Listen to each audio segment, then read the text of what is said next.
As if having Max not running was bad enough, Suzuki is due for rego, and it's due at the end of the month, and I'm on break, so I went, I'm going down to get the rego inspection done, just in case there's any little things that need to be fixed up, because we've had to have tyres a few times. The tyres are good this time, so no issue there. But ABS light, warning light, comes on the car, does not turn off, will not pass inspection because of that. And I need another light for the rear license plate. He gave me the codes, because they got the little computer to see if they could reset the ABS light. Gave me the codes. Left front sensor and right rear sensor have something wrong with them. So he said, go off and have a tinker, see an auto electrician or something like that. If I can get it so that the light turns back off after this car gets started, then that will pass rego, and I've got 14 days to get that done, and I can go back and have it re-inspected, and it won't cost me anything. I'm going to go back to the house and start looking into this, because this is a bit more important than the van. I need the van running, but this is due for rego, and if I can't pass this for rego, then I've got no vehicle to get around in at all. Slightly important. I'm going to go and work on the Suzuki because that's rego's due, but my wife pointed out that we're trying to get this area under the house renovated. This is laundry, powder room, and another rumpus room area. This is like a basement area, but it walks straight out onto the backyard, and the ground is higher on this side. Now this wall here is about 2/3 of the way under the house from the back, and just the other side of this is where the land has been cut and filled. So it's been cut in to do this area, and it's probably, I think, about this height here, and it sort of goes up on a slope. Little manhole just there, and when you crawl through that manhole, you just that manhole's probably a couple of feet above the ground level there, and it's just, the dirt isn't against the wall there. But when I first moved in here, when we had some really heavy rain, we got water come through this area under the house. So a few years ago, I dug out all the way across the front of the house, which is at the high side of the block, and down the other side of this wall. At its deepest point, the trench was above me, and at the top of the house, it was probably, I dug right down to the footing.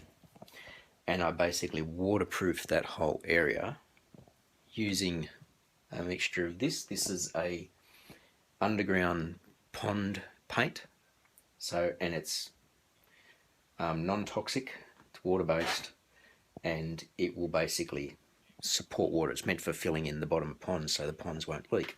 Got to do 2 coats, so I've just done 1 coat here. And this is in preparation of doing the renovations down here, because we're going to frame and sheet the wall properly. Now the previous owner had set up this area here as a recording studio. He was a sound engineer, so there's all this sound deadening panels. He had like a little recording window here, but I've got to take all that out. This wall's got to come out because some of the water damage has damaged the framing down the bottom.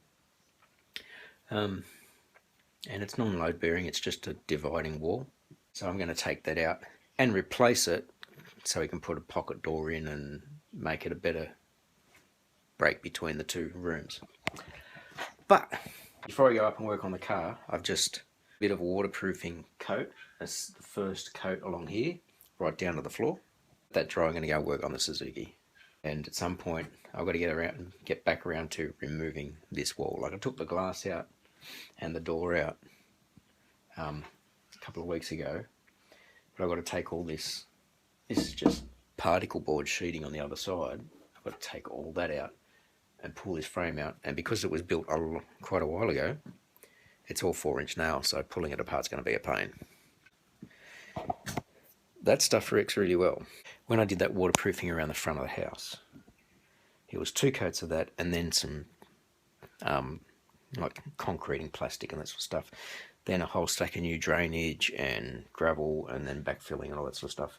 We had some really heavy rain, and one of the things, like, it's heavy constant rain that we used to get the water through here. I've come down here and there's no sign of water coming through under the house again. This is more like a precaution, just making sure that we get this all run really well. And I'll have to do the next room as well, but I've got to pull that wall out before I do that. This is like a step one, so that this stuff can get started, rather than me just mucking around with the cars all the time, because that's like I'm on break right now. So up to the car to try and check out the speed sensors for the ABS brakes. Max on the back burner, Suzuki being looked at. I've got it up on the jack so I can check the wheel. The garage had done a scan and it said, the error code said rear right speed sensor and front left speed sensor. So I've started with the rear right. I've got the car up on jack and a jack stand, because there's no way I'm going to go reefing and pulling at this with it just sitting on one of these little scissor jacks. And what I need to get to is this thing here. This little wire here is the speed sensor for the ABS brakes. So I need to undo this bracket and try and get that off. And my hope is that it's just a case that these sensors are dirty and so they're not being able to do their sensing. So I'm going to pull it off, have a look, give it a clean, do the same with the other side, and then I think if you start the car and that's fine, it should get rid of that light coming on. That's what the mechanic said to me anyway. They said, you have a look at it and see if the light will go off. I'm also thinking I might buy one of those Bluetooth car controller things that gets into the computer and you can look at it on your phone and whatnot. I looked them up this morning, they're 20 something bucks Australian, and the app's about 15 bucks. Well, there's free ones. So that's what I'm going to do. Go get the tools out of Max, use them on this car instead. Okay, so that sensor looks incredibly clean. There's the ring inside the hub that the sensor uses to check the speed of and whether the wheels lock up and that sort of stuff. And that looks good too. It's just a metal ring. This sensor looks clean. So I'll put this back in. I'll check the other side, the front left one, all the way down there. I'm pretty sure I've seen these on eBay. You can buy them. So I might have to buy them and see if I can get that done. Hopefully they get here quick. Okay, the front left one was just down in this section here. Still easy to get to, but because it's a little bit more open, it was a little bit more hard to get out. This one is dirty, so that might be the issue. Where this one sits, it sits in here, goes through this little metal plate at the back of the brakes, and just reads, by the look of it, off the back of the disc. And with the front brakes being disc brakes, all the disc brake dust is going to just get all over this. So I'm going to clean this one off, put it in, put the car back down, start it, and see if that light goes away. I know that the rear one came on as a issue as well, but that might be it. Fingers crossed. Okay, so just cleaning the sensors didn't fix the job.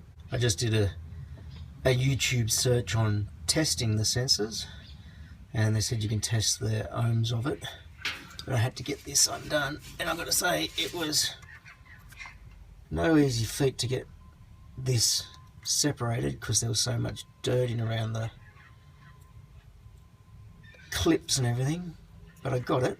So now I've got to stick my multimeter probes into here and see what sort of a reading I get. They said there's specific readings, and then there was another video that said somewhere between, I think he said about 950 and 1250 resistance.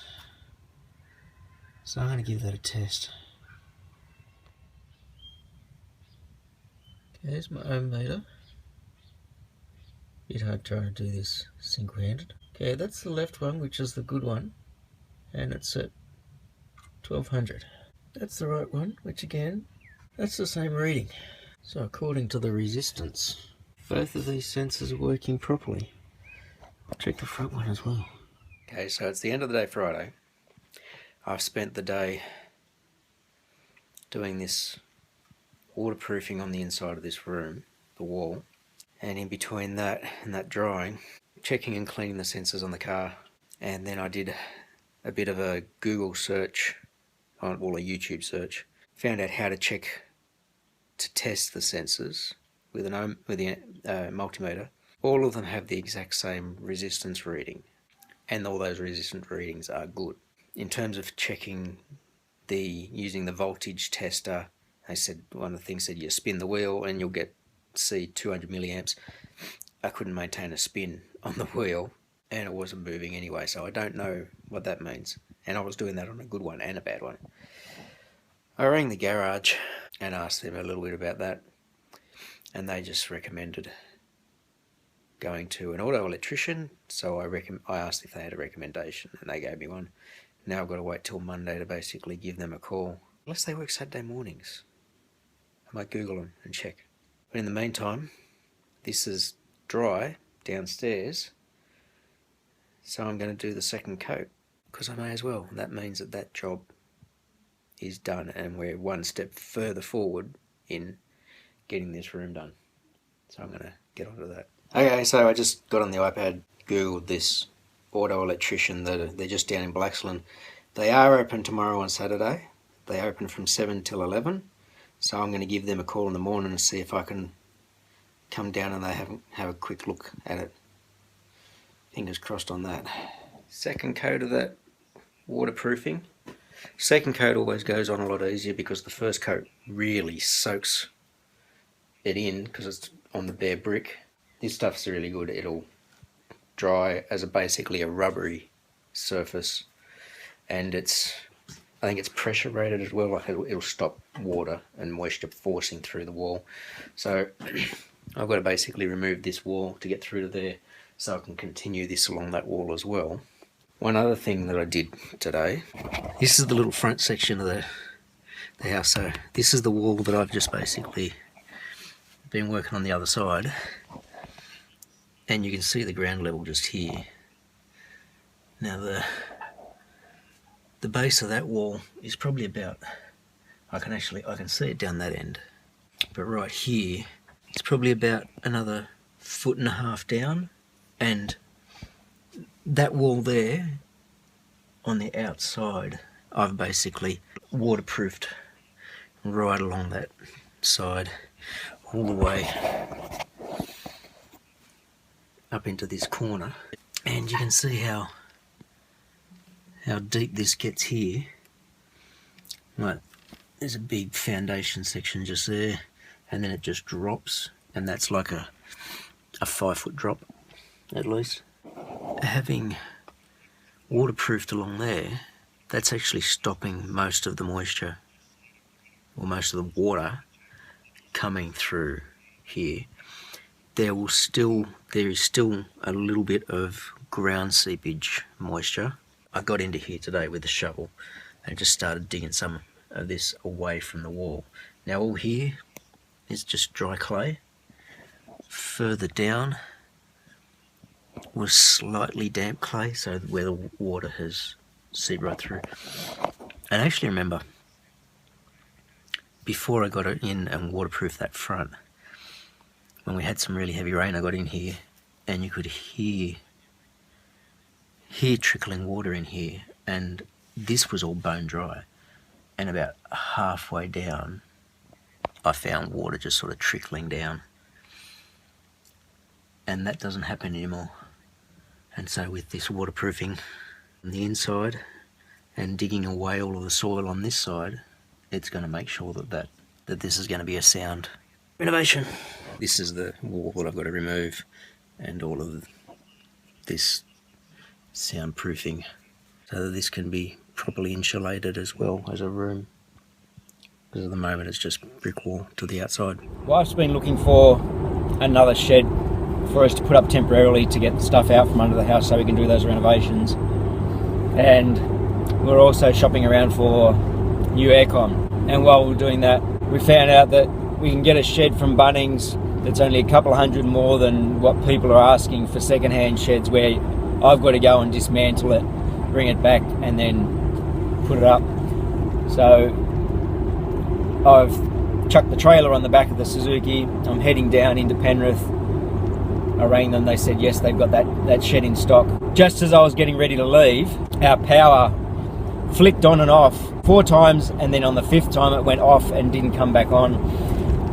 And it's been really cold and windy here, and we find out that there's apparently trees have gone down on the power line in the area. They say that power won't be back on until about 6. I'm hoping that it'll be done beforehand. And then we see that there's a fire started in the next town up, bushfire, probably from trees going down on power lines. Just as I was getting out onto the highway, I drive past our local rural fire brigade, and yep, the doors were open, all the trucks were gone, and then I saw one of the trucks just coming back from up in the next town. So I'm going to assume that that's all under control. I didn't really want to go when the power's out, but we also want this shed. That's where I'm heading right now, and I've got to make sure I get down there in time because it's Sunday Arvo.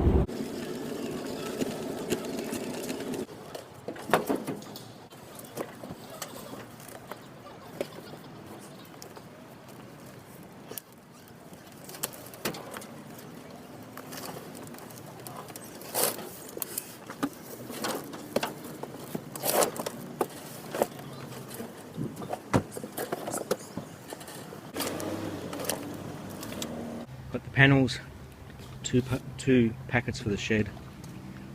These are for the landing. They're in here.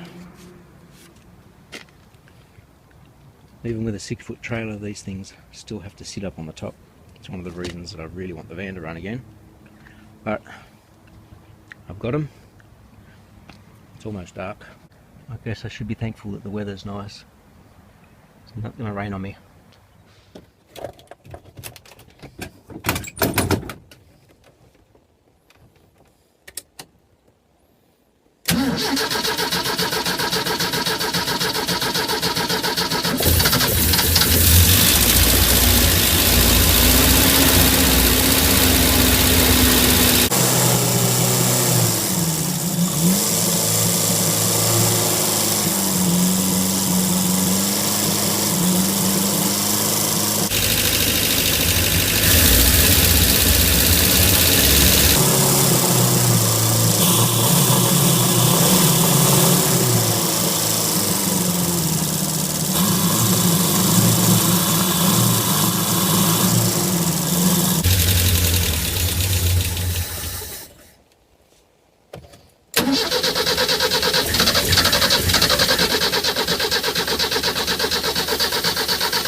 Now that seemed like it wanted to start taking off. The vacuum was actually opening up the second butterfly, so it was getting there. I don't think my spark plugs are that old, but I'm starting to think it might be actually those.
Okay, both of those attempts at revs was just a straight push on the accelerator.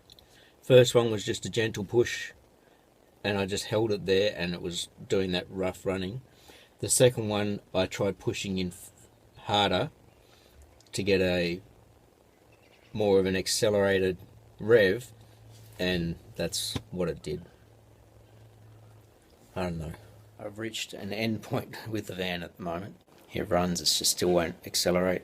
So, and I've got to take the Suzuki to the auto electrician tomorrow to find out what's wrong with those brakes, the ABS. So I've decided to come back down here. I've got to remove this wall for our renovations. Door jamb is mostly out. Well, the door jamb part's out. I've just taken this top bit out. I just got to get all this framing out. It's annoying because it's all put together with 4-inch nails. So I made use of this. Cut through some of those nails because that made it easy to get the jamb out. And I think I'm going to be doing that with a lot of the framing. I'd like to be able to try and reuse some of this. I think the stuff that I can't use will be the stuff just in the very corner and the ground where there was that old water damage. Did it! Still got the top plate to come down, but that's like nailed up into that beam. I'll have to get that down. It's starting to get a little bit loud. I was using the sawzall cut through the nails. Yeah, once I cut through those top plate nails, I was able to just pull the frame this way and take it outside to pull down. There's the frame. I'll have to de-nail and de-screw that and hopefully be able to reuse some of it, because we've got like pocket door to go in there, so that takes up about 900mm, 3 feet of the frame space. Feels good to have that out because that's one step closer again. It's Tuesday, heading down to the auto electrician. Take the Zook in to get his ABS brakes checked, and hopefully there's not a big issue with them. I'm hoping it's just maybe a sensor replacement. Hopefully that's not too bad. Actually, I hope there's no sensor replacement. It's just a case that there's maybe a wiring fault or something. I don't know. Now they're down in Blaxland. You can see the bike in the back. Bike so I can get from the auto electrician to the train station, so I can catch the train back up the mountain and get back to the house.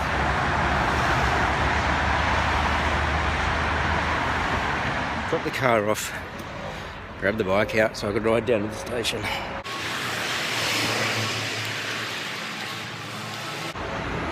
About the only time I ever ride the bike is if I'm dropping the car off somewhere.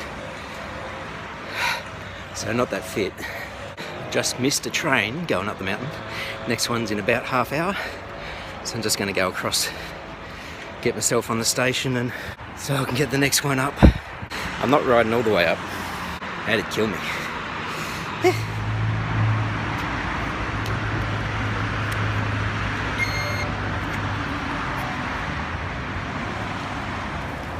Just waiting on the train. This one coming through does not stop.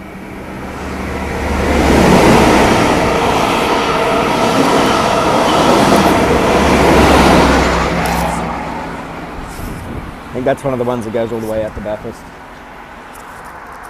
So it's very few stops on the way through.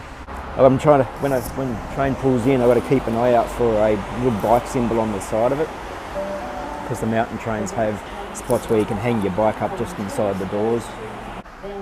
Train's due in about 8 minutes.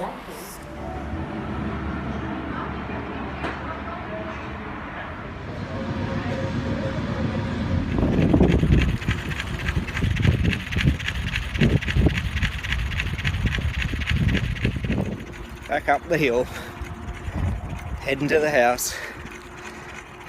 So the auto electrician couldn't do anything with the ABS, so I'm going there to collect the car and take it down to Penrith to a brake specialist. I've got to say that ride from the house to the train station took it out of me.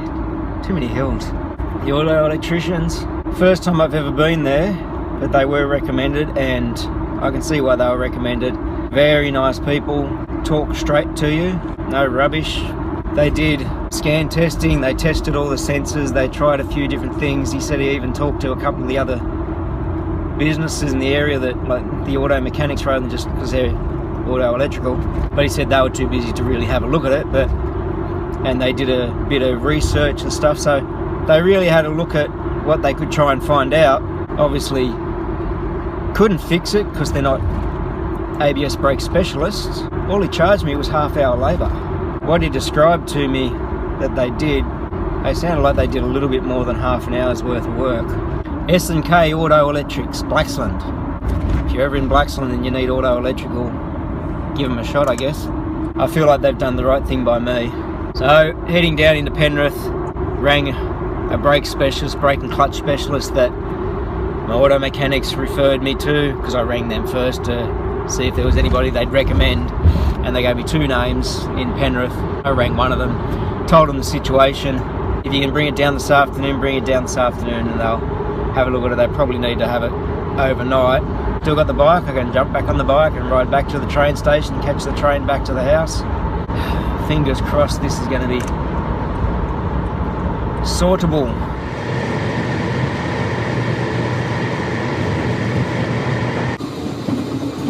Just been at home today doing some computer work, basically waiting for a call from the brake specialist, and they called me about 1:30 to say they'd finally found the brake part for the car. It has to come down by courier from up the far north coast, so he said he won't get it till tomorrow morning. We need a car tomorrow, so I've just ridden down to the train station so I can head down to Penrith and back over there to get a courtesy car off them, because they offer me a courtesy car, so that we can go out and do the things we've got to do tomorrow, and they'll either have the work finished tomorrow afternoon or Friday morning. Friday morning is probably more likely. $500 odd repair. Just ridden the bike down here.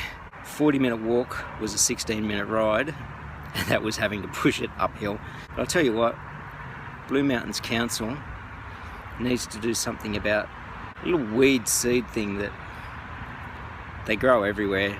Kids, we used to call them farmers' friends because they would stick to anything and go spread all over the place. Don't know why they called it a farmer's friend, because farmers hated them because they just grow everywhere all over their crops. The whole way down the pathway next to the highway, they are growing everywhere and sticking out, and there's parts where you can't avoid them. I've just picked them all out of my hoodie.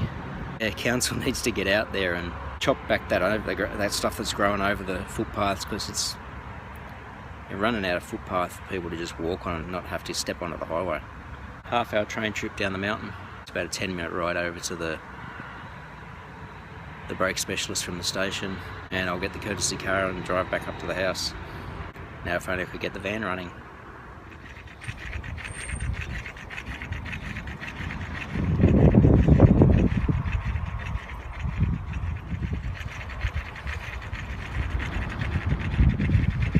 So driving back to the house in the courtesy car. Glad they actually offered a courtesy car because we needed it. And I'm glad their courtesy car is a hatchback, because otherwise I couldn't have fit the bike in the back. Holden Barina, not sure what year model. It's really weird because the dash cluster looks like about the size of the cluster I had on my old motorbike, which was a 2007 Yosung 650. You can see the whole thing through the steering wheel, so that's good, but it's just weird seeing all you see is a tachometer, and then everything else is this tiny little digital display. So it's got a digital speedo, trip meter telling you what gear you're in, which is drive, a fuel gauge. It's much quieter to drive than the Suzuki and the van, that's for sure.